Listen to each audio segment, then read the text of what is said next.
And so you sold last year. Was that a hard decision? When we've got millions of pounds at risk and you're liable for it, I think that pressure was just a little bit too much. I started as a DJ. It was blind risk, really. If you believed in it, you just did it. We kept the artist budget the same, and instead of spending it on artists, we spent it on the experience. So we was at the end of the festival, we had all of this cash. What are we going to do? So we literally chucked it in a duffel bag and we just followed each other home. We ran out of booze after 3 hours. And we went to all of the supermarkets that you could, and we literally cleared it with booze.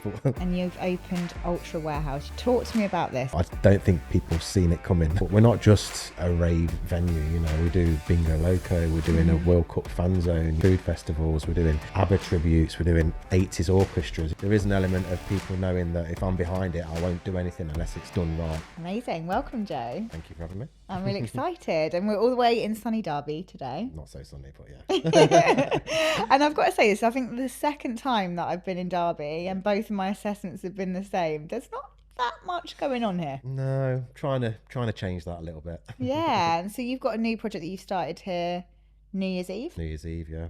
Ultra Warehouse. Yeah, straight in at the deep end. Yeah, I'm gonna hear all about that. But before we dig into that, I want to know, how did you get into nightlife and festival game?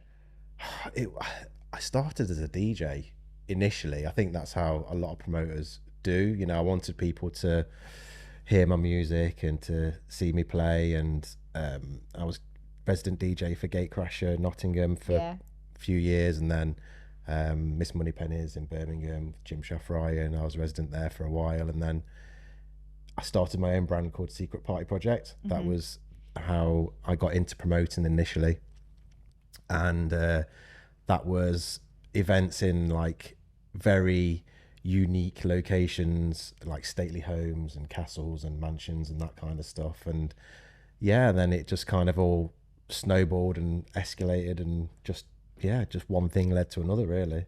And it started off with you promoting the events rather than... Yeah. So it was a very organic kind of process, really, and it all happened.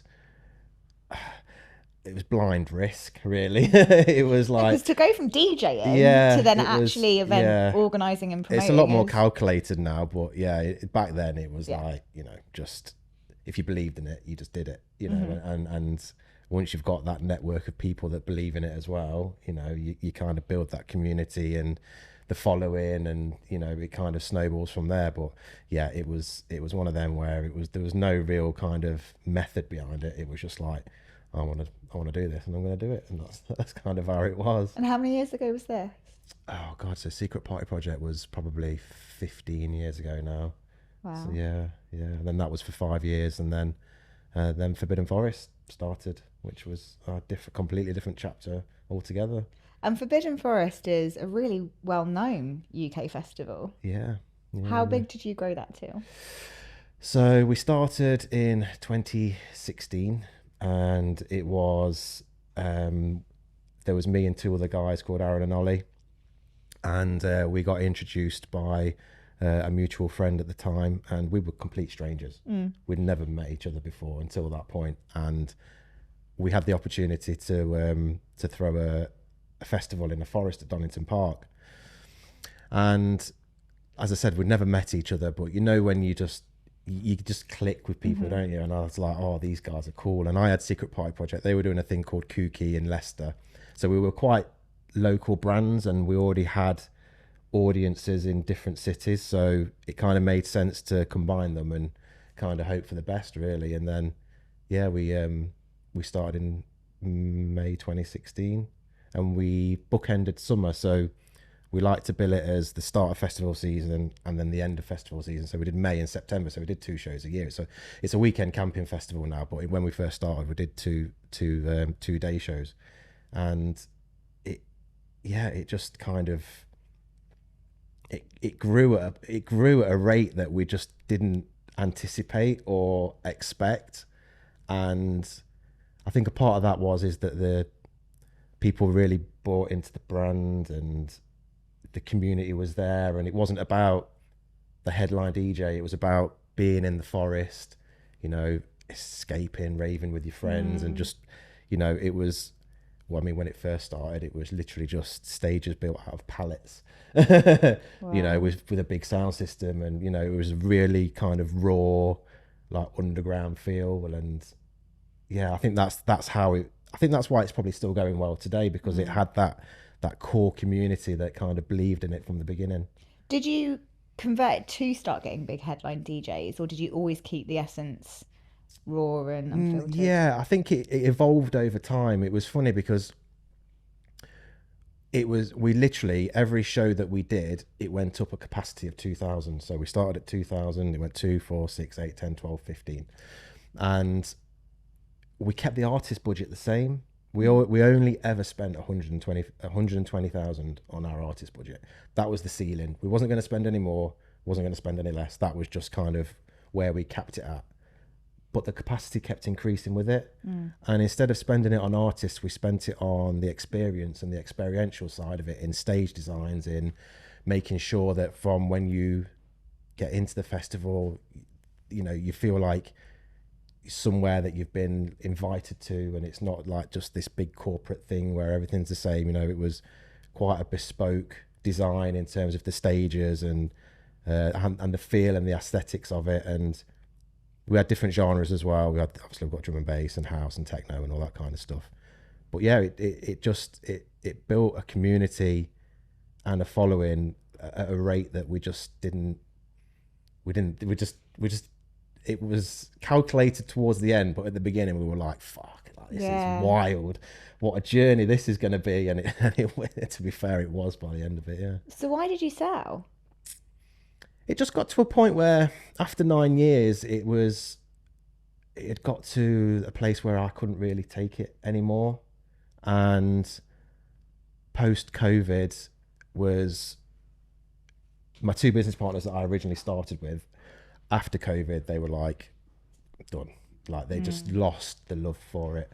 One of them's now an accountant, and the other one's in the crane and steel business. So they've took very different paths. We're still super close. Like, you know, we laugh about some of the things that we did, and it was like only the other day Ollie came around and he was doing my wife's accounts, and he was like, "Oh, I'm just going to pop around for 20 minutes." You know, and we'll just, you know, I'm just going to sort these, because it's all make tax digital and all that kind of stuff now. So it's like, I'll just come and sort it out for you, just be easier if I come around. And we sat there for 3 hours, and we'd not even looked at the accounts, and we just sat there talking and reminiscing about things that had happened during the course of that time that we were doing, like just really like stupid things. Like, we can laugh about it now, I can laugh about it now, but there was like the very first Forbidden Forest, the September, it was really cold at the end of the night, and like girls were walking out and they had like the tinfoil things on, like, and I was like, right, we need to rectify this for the next one. So we ordered 1,000 Soviet Arctic camo military grade jackets. Right? There was never a cold Forbidden Forest after that. Oh We didn't. no. Yeah, honestly, we didn't sell one. Like, it was. Oh It was a proper no. Del Boy moment, because in our office it was just full of like. Yeah, we're gonna It was just full of like Arctic, like Soviet military grade coats, and like even when we had the Forbidden Forest logo stitched on the coats, they stitched it upside down. So it didn't even look like our logo, and it was like, oh, what, like, you know, we must have lost about 20 grand just buying like coats and stuff, and like that was one of the things that we was Do laughing you at. sell that one as one of the assets of the business? Yeah, you know, you just make mistakes along the way, don't you? And then, you know, what else was talking? We was talking about. Oh, there was another time when we got to, I think it was, I don't know, maybe like the fourth or fifth Forbidden Forest, and you know, Securicor, the security company, they come and collect the cash at the end of the day. You know, you probably see them on the high street. They got the hats and the thing is, and it got to the end of the festival, and we had all the bar money at the end of the day. It's like well over 200 grand in cash, and the Securicor company broke down on the way. So we was at the end of the festival, and we had all of this cash. I was like, what are we going to do? So we like literally just chucked it in a duffel bag, and we just followed each other home, like just. And then on Monday morning, luckily I had a relationship with the bank manager at Santander, and we walked in the bank. And I was just, we were stood outside waiting for it to open, and it looked like we just robbed it, not trying to actually deposit in it. And we got in there, and we just chucked this duffel bag on the counter, opened this duffel bag, and like, all of this cash fell out. And I said, I am not leaving this bank until you deposit this cash. And luckily, the lady who was the manager at the time understood the situation, but they had to shut the bank that morning. It took 3 of their staff to count the cash all that morning. Oh And my I always remember there God. was a guy stood behind me in the in the queue, and I turned around to him and went, "We had a good night at the casino, mate." And he went, "Did you?" And I was like, "Yeah." I was like, "Fuck you know." But it's just little things Yeah. like that where you You laugh can't about make it it now. up as No, well. no, no, Yeah. no. And it's like after COVID as well. We another one where we forecast the stock of booze. We didn't predict that after COVID, everyone was just going to drink like fishes. Yeah. It was wild. We ran out of booze after 3 hours. 3 hours of opening. It was What did baking you hot. do? So luckily we had crew there who had vans. We took all the like the layer for the stage, literally just emptied everyone's vans, and we just literally drove around. And was at Grimsthorpe Castle at the time, and it's actually quite remote. And we went to Sainsbury's, we went to Asda, we went to all of the supermarkets that you could, and we literally cleared it with booze. But and another thing, it was like everyone got in there, got hammered initially, but then at the end of it, they just tapered off. So then Yeah. was look there, Left all this we had booze. all this booze left, and I was like, oh my God, like what the hell were we doing, But you have to respond in those yeah, moments. exactly, And I think event mode teaches you that, yeah, doesn't oh, it? massively, yeah, you have to be Think on your reactive. feet, Yeah, react. yeah, but there's been some crazy I stuff, can but even imagine. through like the really bad times and the really good times, we never argued once. Wow. And I think as a trio and in any business, I think that's really important. Yeah. And we trusted each other impeccably. And I think when you look at a lot of these brands that have been and gone, there's always been internal politics, like behind the scenes. And I think once that level of trust goes with your business partners, it's never going to last. But we always had that, always. How did you maintain that? Communication, honesty, accountability. I mean, there's been loads of times where we fucked up, and it was on us, or it was on me, or it was on Aaron, or it was on Ollie, but we owned it. And then, if I messed up, the 2 guys were there to support me. Okay, how do we deal with this? What's the solution here? There's every problem can be fixed if you think about it logically. But when you're not taking accountability for your actions and you're not owning what you've done, and there's, I've worked in places before, there's just like a blame culture, just we messed up. How do we fix it? And I think that was it. We were just always honest and truthful with each other. So it's easy. Easy, yeah. And I think a lot. I learned a lot from that period of time with those guys. I'm very thankful that I met them. And so you sold last year. Was that a hard decision? It was, because it's losing, it's letting go of the emotional attachment. That's, when you've been somewhere since its inception and every intricate detail about the business, and then, but it's in safe hands now and they're investing back into it. And, I think if it wasn't for the fact that I knew that it was going to be managed well and it was going to be invested in and grown and made into the festival that financially probably I couldn't have took it to, because as like the festival industry is wild, the risk is wild, and it was like after post-COVID, I think one of the reasons why my other 2 business partners at the time, they didn't want to go into it is because there was no event insurance. If we come out of COVID, luckily we'd sold the event out before we actually went into COVID, and because we'd built such a good community, probably 85% of people retained their ticket. They didn't ask for a refund, which allowed us then, after coming out of COVID, to be able to put the show on pretty quickly and run it successfully. But we run the show knowing that if we was to go back into lockdown, Yeah. that was it. Like there would have been no more Forbidden Forest. Like we would have been done, as with a lot of other festivals at the time. And I think that pressure was just a little bit, it's just a bit too much, and yeah. I always had the Were you hunger still for it. making money even Yeah. in your last years? Yeah. Even post COVID, it was great, but I think it's just some people that, it was the element of risk. I think, you know, when we got millions of pounds at risk and you're liable for it, it was just too much for them. And how did you make the decision who to sell to? Well, I had an existing relationship with one of the directors at the time. He worked at Gatecrasher, so I was good friends with him before, and I knew that. Yeah, I knew it was going to be in safe hands, and that was I would not have sold it to anyone. It wasn't even a commercial or financial decision.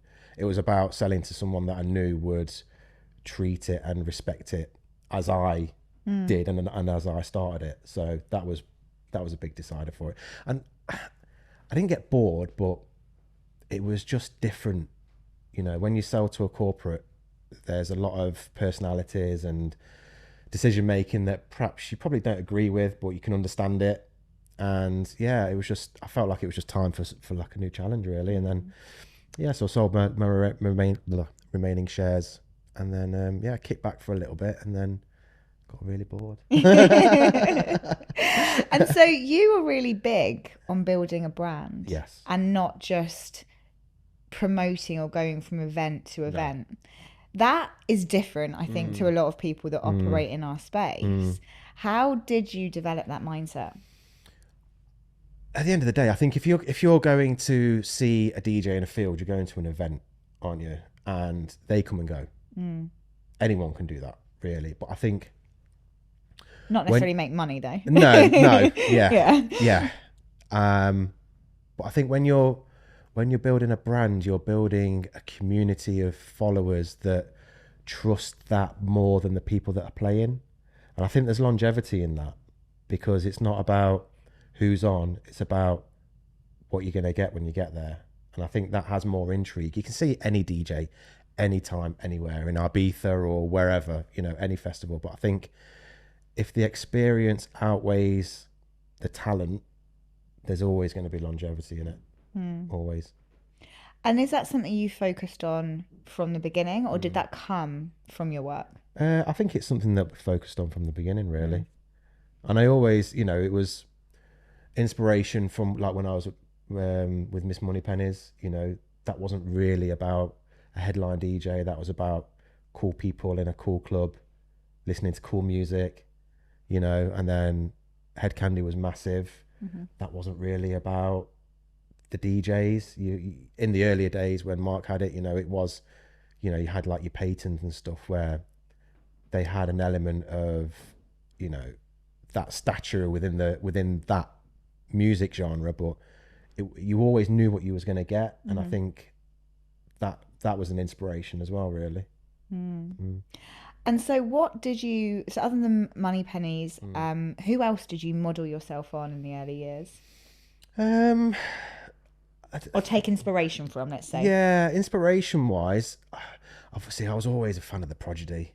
Like, I love the Prodigy, like, you know. And I think as any person of my age now, I think they were a big inspiration for so many people. You know, getting them into the rave culture, into the rave scene, into liking that style of music. And it shows, because they're still going now. Yeah. I mean, look at the shows they're selling this weekend. You know, Yeah. it's Carl Cox and Prodigy this weekend in Birmingham. So, yeah, I think that was a big one for me. And so now you're in Derby, and you've opened Ultra Warehouse. You had your 3 months out. Yeah. And you realise you don't want to be out of the game. No. Talk to me about this, because this is a humongous site. Yeah. So the thing is with owning a venue, it's constant. And the thing is with a festival, although it's intense, it's temporary.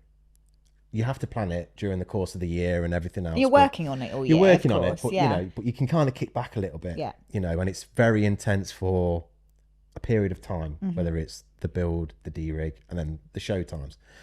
But with a venue, it's pretty constant, and it's dealing with local authorities and environmental health and managing people's expectations and making sure that the quality is always there, the financial investment. You know, it's Derby. Yeah, I was going to say, why Derby? You know, but everyone always says that to me. And, you know, Derby was an epicenter for clubbing, you know, Progress, back back in the late 90s, early noughties, was huge on the rave scene. And although it was very different, there was a nightclub called the Pink Coconut. You know, you had buses coming from all ends of every weekend. Every weekend it was full. So the people are here in Derby. It's just that they travel. They'll go down to Drum Sheds, or they'll go up to the Warehouse Project, or wherever, you know. But I think now that we've kind of created this venue and this space where they don't necessarily need to travel anymore, I think it's given Derby especially like a bit of a second lease, because we've always been in Nottingham shadow, always. And now all of a sudden this has just come out of nowhere. I mean, it's not come out of nowhere, it's took a lot of planning, but I don't think people have seen it coming. And and I think that's probably been one of the things that's made it work as well, you know. And there is an element of people knowing that if, especially locally, if I'm behind it, I won't do anything unless it's done right, because I just won't do it otherwise. And so what was the process? You are in a literal warehouse. It was an old recycling centre. Right. So that's what it was originally. When we first went in there was just concrete blocks all around it, dilapidated. It was a tin can, basically. But how did you get a license on that? Ironically, the ex chief licensing officer for Derby, who tried to take our license off us at Forbidden Forest, was actually the one that got us the license for the warehouse, because he's left the force now and is an independent. So we work closely with him in terms of making sure that we get the license how we need it, being respectful for the local community and the neighbours as well, because we don't want to be a nuisance. You know, we appreciate that if you're an older demographic, you know, all the areas rave and whatever, but we're not just a rave venue. You know, we do Bingo Loco, we're doing a World Cup fan zone, you know, we're doing food festivals, we're doing ABBA tributes, we're doing 80s orchestras, you know, there's multi-dimensional. Absolutely, absolutely. But there's always people that complain anyway, you know, whether they just want to complain, you know. But it's just making sure that we've done everything correctly, which we have, and being respectful, you know, and understanding that people do have kids. If they're being kept awake at night, I wouldn't like it. I've got kids, so it's just making sure that we do everything in our power to not be a nuisance, really. And do you see Derby as a risk to invest in, as you have? No, I see it as a massive opportunity. I really do. I think there's a lot of there's a lot of cool people here, and I think because we, like I said, we have been in Nottingham shadow, I think it just needs a couple of people just to say, right, just grab it and just work with it and deal with it, because it has had a lot of bad press recently. You know, there was the unfortunate stabbing of the gentleman in Lloyd's Bank last year, and then only recently we had the incident where the guy drove up on the road up on Frygate and mowed down, you know, 6 or 7 people, you know. And it's not I mean, these things happen everywhere, but it's when it's your own town, it's a little bit like it's a bit close, that is. But it is a beautiful city, you know, and you know, you've got the Peak District, you've got some really nice places in and around, and yeah, it just needs a bit of investment, really. And in terms of your site, what do you do to, on a practical level, to keep it safe and keep everyone safe within that? Obviously there's security, making sure that we've got the medical provision there if people are poorly. It's a very secure site anyway because of where it is, but yeah, we're just making sure that everyone feels safe, everyone feels welcome, inclusive. You know, doesn't matter your colour, your gender, it doesn't matter. Like, just come and have a good time. And you know, we've not had any issues there. Everyone's been very, very respectful of the venue, and I think they've been very appreciative of what we're trying to achieve there. You know, and you only have to look from an economy perspective. You know, all of the local hotels are full, all of the taxis are busy, all of the restaurants are full. You know, and it's good for the city. You know, I mean, we look at our ticket data, and we've got people coming from Scotland, you know, down from Cornwall. You know, and how have you done that? I think a lot of it is the talent that we've been putting on recently. Obviously, we opened with Max Dean, Luke Dean, And then since then, I mean, we've had obviously East End Dubs, we had Frankie Rosado last weekend, Hybrid Minds, Wilkinson. So you've kind of taken a different strategy to Forbidden Forest in the sense of like you have gone with lineups yes, and DJs. yeah, for sure. Because why? There's only so much you can make of a tin can Yeah. in terms of the experience. Anyway, obviously visually and production wise, you can make it special. But I think it's that destination clubbing thing, you know, and you know the age of the nightclub's dead. Like, you know, there's no nightclubs left anymore now, and I think it's unfortunate, you know. And I think especially when I was growing up, the nightclub scene was it. You know, there was God's Kitchen, Gatecrasher, Passion, Slinky, you know, all of these all of these clubs that, you know, made a lot of people into what they are as a person today. And it was a destination club thing, you know. And I mean, it was a bit naughty back then because, you know, you couldn't get away with driving in the states that you used to be able to get in now because of the roadside testing and stuff. But I think kids nowadays, they still want that. But I think everyone's a little bit more aware of how they spend their money and where they spend their money. So making sure that you put a show on for them, that they want to come and spend 40, 50 quid on a ticket, spend 70, 80 quid on a hotel, fuel money, you know, their drinks money on the night. You know, it's not really a cheap thing to do anymore. So I think you have to put the talent on for them to come out and want to do it. And what does your programming look like? Do you have events every single weekend? No. The actual clubbing, like the electronic music stuff's done now until September. So we're going kind of seasonal with that, really. And it's festival season as well now. Yeah. So during summer, we're going to be, obviously the World Cup's coming up, so we're going to be concentrating on that. So that'll be good. And just diversifying the calendar, really. Just get some of the older demographic on side. Yeah. Some bingo in there. Some of those day parties. Yeah, some 80s stuff and some day parties and stuff. So yeah. And so what would you say is the most unique thing about Ultra Warehouse? I think it's probably where it is and the location, really. We're very fortunate that we are. I mean, if you was to look on a map, Ultra Warehouse could not be any more in the middle of the country. So, you know, if you're traveling from, you know, up north, it's not far to come down south, 2.5 hours. If you're right up the top, then even if you're coming from London and stuff, it's only an hour and a half. So I think location is great for us, really. And it is the Midlands, you know, we've got Nottingham, Derby, Leicester, Birmingham, you know, we've got all of these cities around us that are heavily populated, but again, they've got nowhere to go. So I think that's been a real key thing for its success, really. Yeah. And I see that you are now doing something in Slovenia. Yeah. I was like, how random. Talk to me about this. So this is 2 years in the making.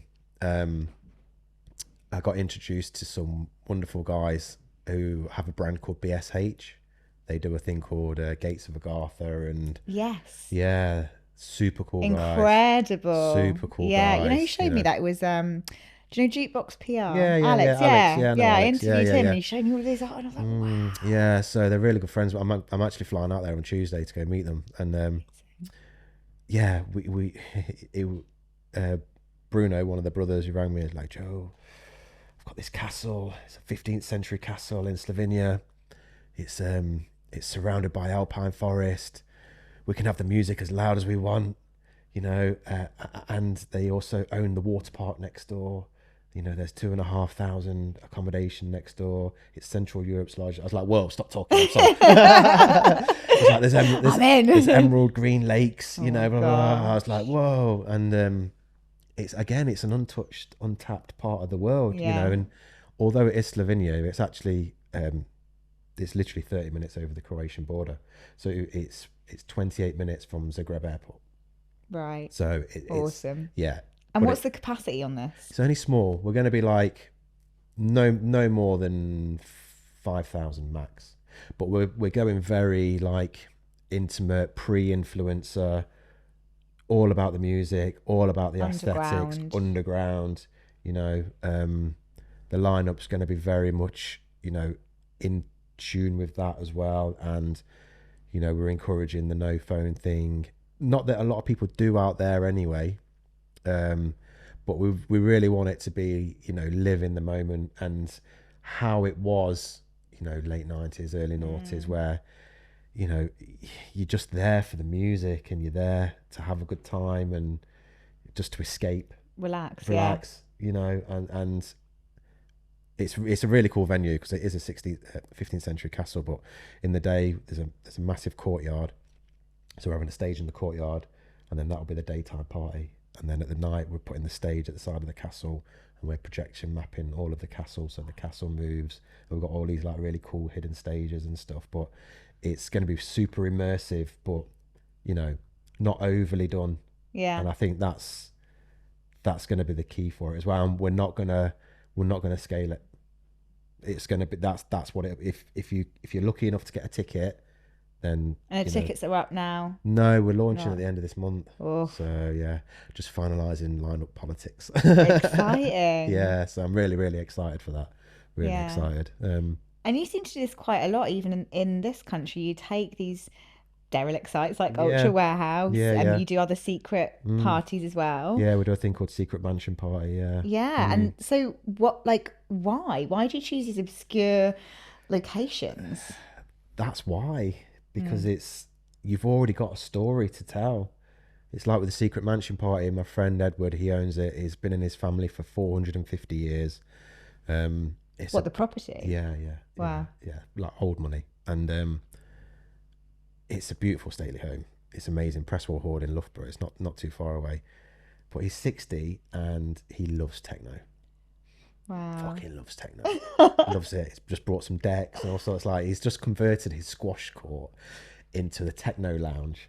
And he's so, like, because you meet him and you'd never in a million years expect him to be the way that he is. Like in the squash, he's got his Eton rowing boat like hung up on the ceiling and stuff, and but he absolutely loves the scene. He loves techno. He's just brought himself some decks and blah blah blah. But he's like, Joe, let's have a party in my house. I'm like, okay, let's do it. You know, so it's a very small capacity. It's only like 300-400 people.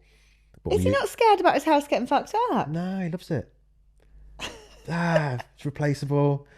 You know, yeah, he's so cool, but I don't know how I'd feel about 450 years in my family and having all of these randoms. But we use the ballroom, we use the library, he's got this grand hall, and he's built a bar in there and stuff. But it's just nice people having a nice time, you know. And it's only like local DJs on there. Epic. But it's Ibiza Classics, Classic House, Soulful House. But it's just, again, it's actually probably one of my favourite things that I do, because it's just so easy and everyone there is just so cool. We only do 2 a year. We do one at the start of summer, and we do Halloween, a big Halloween fancy dress, Halloween Secret Mansion Party, which is cool.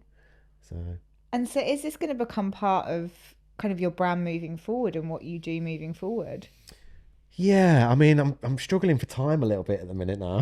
Yeah. So I think for now, Secret Mansion Party, the new festival in Slovenia, and Ultra is just on the cards for this year at least. Yeah. Next year, who knows? But and do you have business partners in all of them? Yeah. So Secret Mansion Party, I've got one business partner. Ultra, there's 2 business partners, and then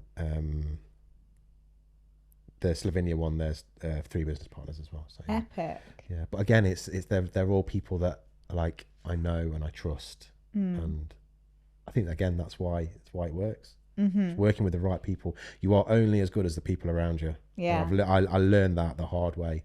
You know, you surround yourself sometimes with the wrong people, and it takes, especially like earlier on when I first started out, you know, you can get burnt, and it can leave a bitter taste in your mouth. But I think you learn from that, and as long as you don't become that as well, you know, and you take the lessons and you make sure that your business acumen moving forward is right, then yeah, I think it's just the way it is. Has anyone ever fucked you over? Yeah. Oh yeah. And how did you deal with that? It was tough at the time, really tough. I had to make a decision over loyalty because we'd been business partners for quite a while, and again, it was a financial thing. I won't go too much into it, but yeah, I think what the deciding factor was, I thought if after all this time he could do that, then why should I hold on to trying being a friend or staying in business with him? Because again, it's that trust thing. You just, that trust element's gone. There's just no point even carrying on, because in the back of mind you'll always be thinking, what's he doing? You know. So Once trust is broken in business, I think. yeah. And so in our industry, I know we were talking about this before, there are some interesting characters. Have you witnessed that we get an eclectic mix in this game? Oh yeah, massively. What do you think that is? I don't know. I think it's a wild industry, isn't it? Like, even from promoters to DJs, it's like, what job in the world do you get paid like 10 grand to come and play an hour's set where you're given a bucket of booze and whatever else you're offered, and you go, there you go, crack on. It's like, and even from a promoter perspective, it's an industry where there's so much temptation, and I think it's easy to get lost, and it's easy to get led into a direction that sometimes isn't the right one. And I think, like what we were speaking about earlier, I think if unless you've got something that keeps you really grounded, like with me, with my wife and my kids and family life and all that kind of stuff, I think it's very easy for you to get sucked in to the party, and then that's when it spirals out of control, I think. And then you create these characters. Yeah. They've not always been like that. A lot of them are developed over time from, partying too much, probably. Yeah. And do you think our industry kind of allows for this crazy behaviour in a way that other industries don't? I think it's, yeah, I do. I think it needs reining in a little bit, if I'm completely honest with you. I think it's never going to stop, but I think while it's so widely accepted, then there's always going to be a problem. There's always going to be problems that, people develop mental health issues from overdoing it for whatever reason or whatever. And I think, like I said, the temptation's there. There's just so much money around, and there's just so much ease of, drugs and the booze and whatever else. And I think unless you've got a strong mind and you're willing to say no, I can understand why you'd get sucked in. I really do. And is that something you ever struggled with? I know we were talking before about how much we do enjoy partying. That's why we're in this industry. Oh, listen, I love a good time. Yeah. But I'm also fully aware that I've got a family at home, and I think that's what keeps me grounded a little bit, really. I feel like I could, if I didn't have that, I feel like I could go the other way. And there's probably been a couple of times where I have probably been very close, but I think I think when you've got, my daughter's 16 now, my little boy's 11, I'm very conscious that they're at an age of where they're looking up to me and they're looking to what I'm doing, and modeling you. Yeah, you have to lead by example, don't you? And you have to set a precedence, and I want them to understand that it's nice to go and have a good time, but do your job, get up, get to work, and everything else. And I think that's really, really, really key. And I think a lot of these people that in the industry where they have gone a wrong way, it's because they've probably not had that. They've not had that point of being able of feeling grounded, like they've got other responsibilities, and that's where they lose themselves. And so having kids and being in this industry can't be easy.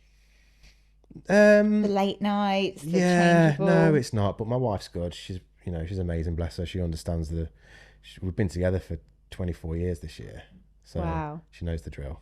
Yeah. And I won't be able to do it without her. That's just the fact. But she also understands that I also do like to go out, and that is my job and that is my environment. And you know, as much as I am in that, like, probably, I don't know, once a quarter I'll have to go out raving. Mm-hmm. Like I never Where'd go. you go? I never go out in this country. I always ever go to the Netherlands, occasionally Germany, but I only ever really go raving in Amsterdam or Rotterdam, really. You know, because I like techno, so I'll go to Awakenings or 909 Festival or Loveland or something. Because the thing is, over there as well, like, techno's generational. Mm-hmm. So it's like when we went to Loveland 909 Festival last year. You know, one side of you, you've got an 18-year-old, and then the other side of you, you've got an 80-year-old. It is literally generational, you know, and I love that. And I never ask for guest list even when I go to these events, because I feel like a lot of times as well, as a promoter, you need to understand the customer journey. And for me, in my opinion, the Dutch do it the best. So I buy a ticket, I stand on the dance floor and I dance, and I do the full customer journey. I don't ever go backstage ever, and that's where I just go and escape. And yeah, I love doing it. And so, what is it that the Dutch do so well? Everything from sound, light, you know, the way that they are organised and their attitudes towards drugs. They educate. You know, the music is always outstanding out there, and the people are so cool. They're so cool. Like, they are super chill, you know, and everyone's there. It's not a social media culture like some of the raves are, but the ones that I go to particularly are, especially like 909 Festival. It was like, you know, the guys are there. They've got a pair of trainers on. They've got comfy clothes on. The girls are there. They've got their hair tied up in a bun. They've got the trainers on. You know, they're there to dance. They're there to have a good time, and that's it. You know, and I love that. Yeah, they're not just there with the man bags and their phones in their head. You know, it's like. And how's that, like, culture been created? Is it from a governmental level? I would say so, and over time as well. I think it's a time thing. You know, they are, like I said, you know, the amount of events and raves and stuff that go on over in the Netherlands, it's constant, it's consistent. You know, they don't have the issues of what we do with the local authorities and the negative attitudes towards it. They understand that it's good for the economy. They understand that people are going to do it anyway, and they understand that the drug situation, and they manage it and they control it. And I think we could learn a lot from it. What do you think our government's doing wrong here? I think there's an element of waiting for the now older generation of local authorities and governments just to take that retirement and leave. Yeah. Because I feel like our generation, that will be the next ones, will be a lot more understanding and a lot more pragmatic and a lot more forward thinking in terms of what's right and what's wrong. I feel like there's some older heads in certain job roles that, you know, if they weren't there, it would open a lot more doors for a lot of people. So I think once our generation are in all of those roles, I feel like it'll be a lot easier thing to do. Yeah. I do actually agree with that. I think even just from my business experience, the local authorities, we have a joke around set, and local authorities were like, can he just retire now? Yeah, because exactly. The troubles all come from that one individual with a certain mindset. Yeah, exactly. It's just an old mentality, you know, and it's their way or no way. Yeah. And it's not right. No, it's not right. And so from a more like, so obviously that's like the local authorities and the challenges that you might have with licensing. If we talk about money and how maybe the government could support more of the stuff with our industry, do you have any opinions or ideas on that? I think it's getting to a point where it's crucial. You know, look at all the kids don't drink like they used to either. You know, and you look at the amount of pubs and stuff that are closing and everything. It's depressing. It is. It's really depressing. You know, and I think something needs to happen. I feel like there needs to be a pot of something where it's a cultural pot where people in, you know, whatever roles that they are allowed to be able to say, right, okay, this is how we're going to improve certain cities or certain aspects of the cities and invest into it, you know, to get people out, to get people spending money, because at the minute everywhere's shutting down. So that's actually making people go out less. It's just, it's crazy. I feel like we're at a turning point where something needs to be done. Right. We had a branch of our company in Malta last year, and it was really interesting learning what the Maltese government do. They have like a cultural fund. Yeah, they subsidise. Yeah. That's why you got so many festivals going out in Malta, because they're giving, you know, whatever it is per person that they're bringing over into the country. Yeah. What a fantastic thing to do. It's amazing. And look at how much more money is going into the Maltese government because of it. It's heaving. Yeah. You couldn't move in these places. Yeah, because it's an incentive for promoters to put shows on. Yeah. Because they're being subsidised. And the drink prices aren't crazy. The model is affordable for people as well when they're coming over. Yeah. But they can do it because there's volume. Yeah, exactly. Yeah. I think people they're just being more picky on where they go. You know, it's like the prices in Ibiza and stuff at the minute. It's just mental. Wild. Yeah. It's crazy. Yeah. You know, I don't know whether a lot of it's kind of Russian owned now and stuff, but I think while people are paying it, I know a few of the clubs like Pasha and stuff, they're doing. I've seen this, yeah. They like reduced drinks packages and stuff online and stuff, you know. So it is hurting some of the clubs out there, but yeah, I don't know. I feel like that VIP culture has a shelf life, I think. Yeah, and it's going to be interesting to see what happens with Dubai's VIP culture. Oh yeah. As well, that's going through a bit of a tough time. Yeah, I've got friends out there. I feel sorry for them. You know, it's not good, but. The VIP culture died a little while ago here, would you say? Yes and no. I think it's different. You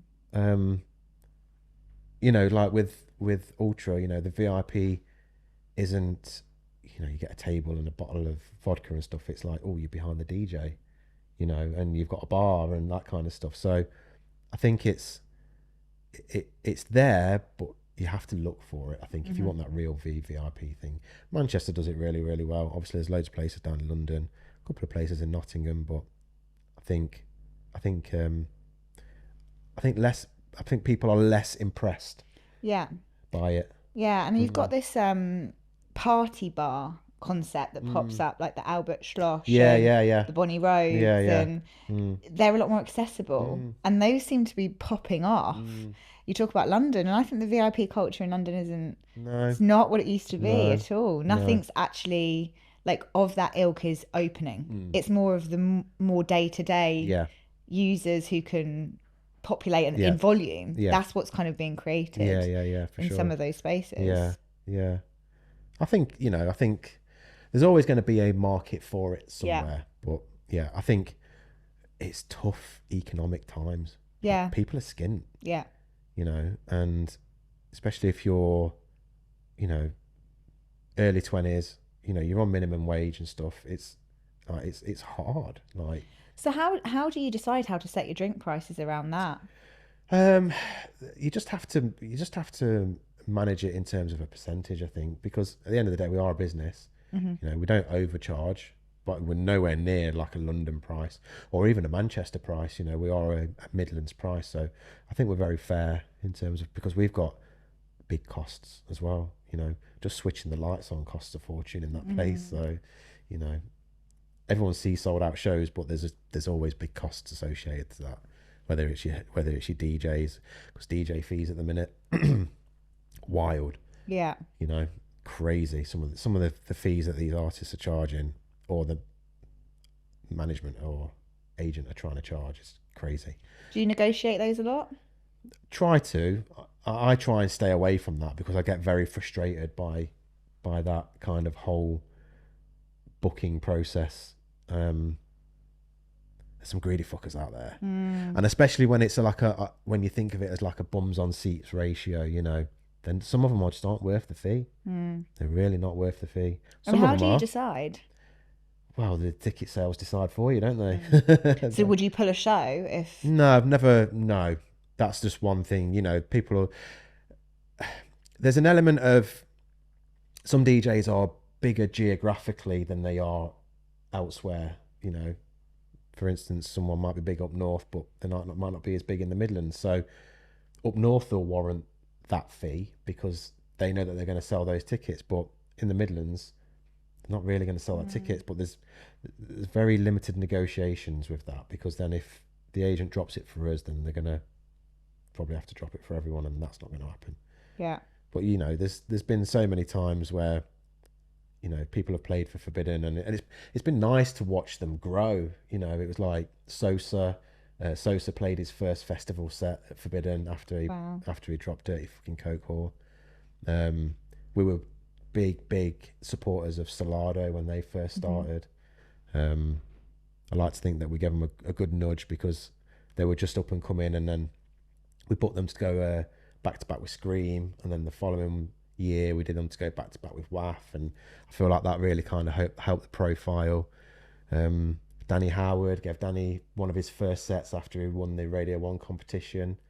It's funny because last time I saw him, we were speaking about it, and he had this controller, and he used to blue tack his control things on the decks and stuff, and it was just, yeah.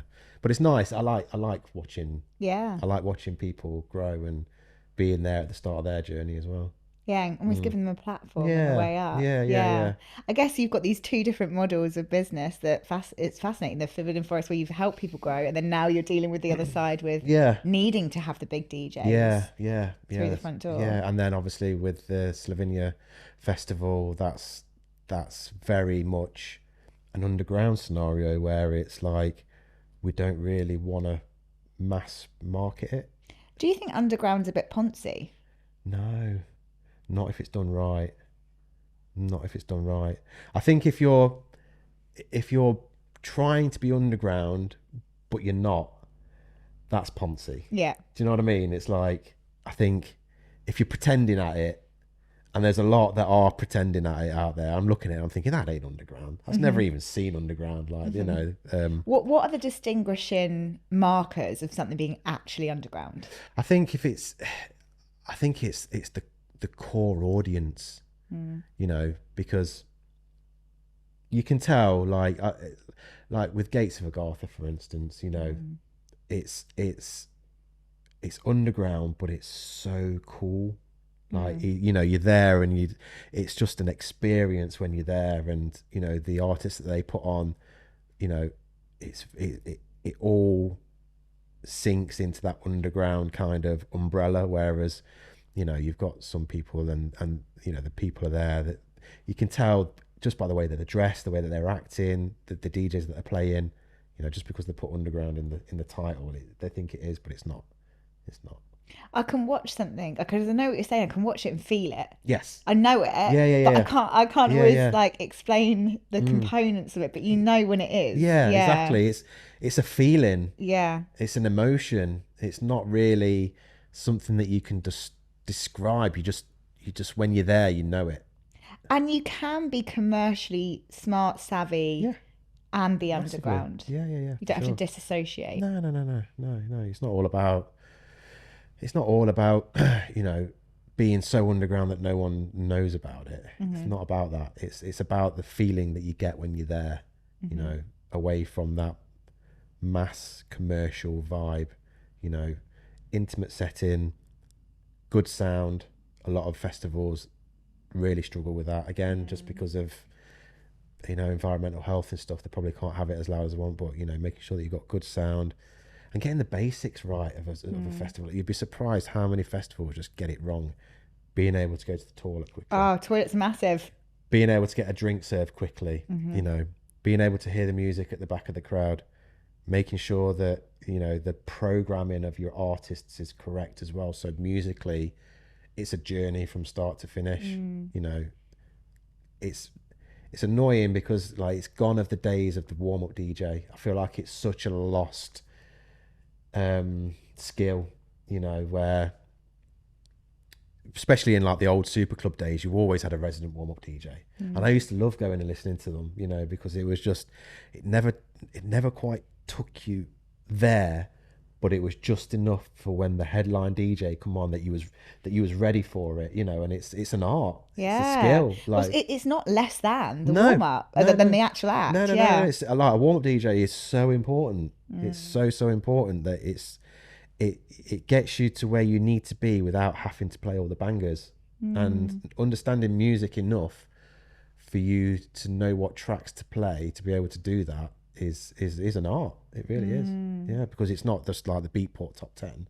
You know, you crate digging for cool music. And in a way, it's almost more important, arguably, than the main act, because where is the audience when that main act is coming on? You've been responsible for bringing them there. Yeah, exactly. Yeah. So, Well, Joe, I've loved today. It's been so great digging in.